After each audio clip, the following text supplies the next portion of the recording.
The European Union Commission President says Ukraine must win the war and make it a strategic failure for President Vladimir Putin's aggression.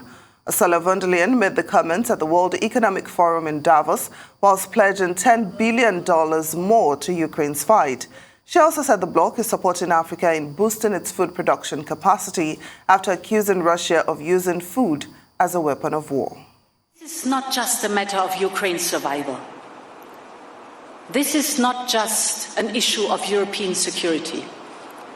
This is putting our whole international order into question. And that's why countering Russia's aggression is a task for the entire global community. Ukraine must win this war. And Putin's aggression must be a strategic failure. So we will do everything we can to help Ukrainians prevail and retake the future into their hands. For the first time in history, the European Union is providing military aid to a country under attack.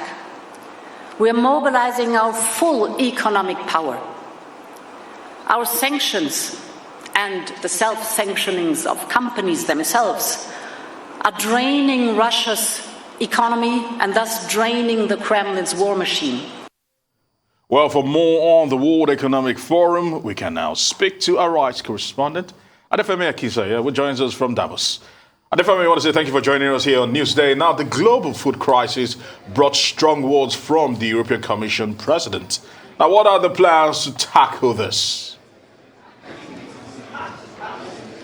Absolutely, Aaron. You did hear quite strong words from the European Commission President. She did say, and in no unminced words, accuse Russia of using food and blackmailing the rest of the world because of its strategic position when it comes to the production of food as it pertains to this ongoing invasion in Ukraine, and called on definitely the world, but definitely other European leaders to say that they are going to try their hardest to support Ukraine in this process, but also protect the rest of the world from the blowback of this invasion, notably being the food crisis there. And the fact that the European Commission, by the way of course of the European Union, are also in plans to make sure that internationally more countries have the ability to increase their capacity, and that's where Africa comes in. She did talk about wanting to put the European Commission in a position where it could adequately support African countries and African businesses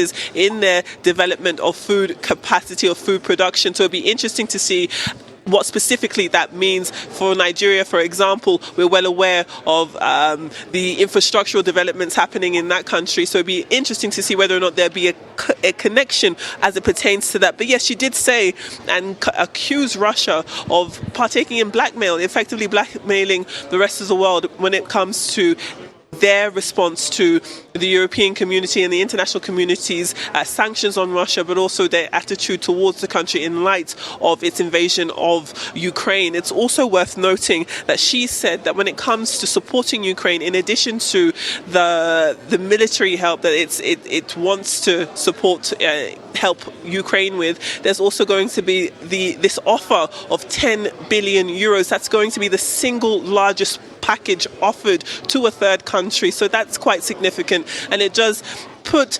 effectively Europe's money where its mouth is when it comes to saying that they were definitely going to help Ukraine hand in hand rise from the ashes of this war. So it's very interesting to see what that's going to look like on the international scene. But yes, the global food crisis was always going to be something that we talked about throughout these general meetings, but to hear the European Commission President speak so harshly and strongly against what's happening in Russia and the blowback that is created in terms of food security, it was obviously quite poignant. Well, Adefemi, global security is fast becoming a cause for concern as Russia's invasion of Ukraine enters its third month, isn't it?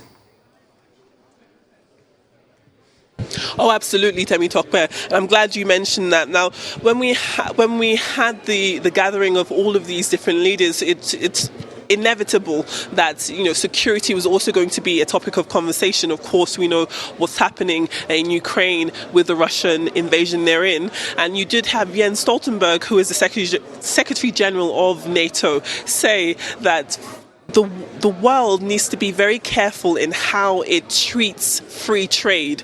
And he said that freedom is more important than free trade, and talked about global leaders being a bit more conscious and intentional when it comes to how they're trading with other countries, especially when we're looking at Russia and the stronghold it has over resources and energy, and it's using that as a bargaining chip against the Western countries, using sanctions against them. And he also talks about, in addition to energy, but also 5G and the infrastructure, the vulnerabilities that can create, and also mentioning that countries should just be a bit more intentional when it comes to how they're going to reap the benefits of a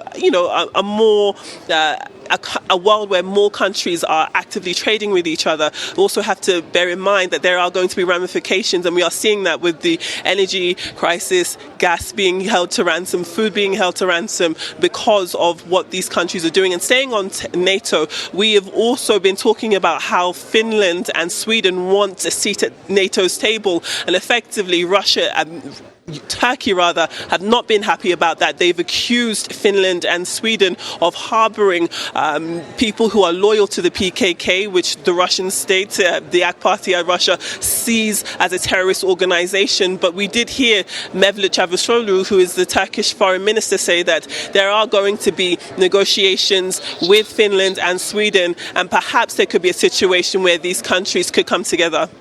All right, many thanks to you, Adefemi Akinsanya, live from Davos.